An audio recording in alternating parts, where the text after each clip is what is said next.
Assalomu alaykum hurmatli kuzatuvchilar. Mana men bugun RDM klinikasida davolanishni boshlaganman. Bu yerga kelganimda o'zimda yaxshi his qilmaganman. Bosh og'riqlar kuzatildi, charchoqlar, turli xil stresslar, quloqlarimda shang'illashlar. Shu narsalar kuzatildi. Davolanishimga mana 4-5 kun bo'lyapti. 4-5 kun muolajalar juda ajoyib, o'zimda yaxshi his qilyapman. Bugundan boshlab, mana bugun 1-marta ozon terapiya degan muolajani oldim. Mutaxassislar tavsiya qilishdi.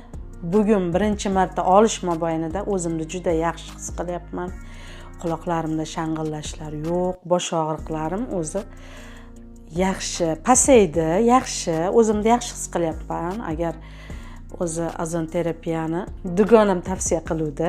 Shuning uchun olishga qaror qildim. Avvalo mutaxassislar yordamida. Juda ajoyib.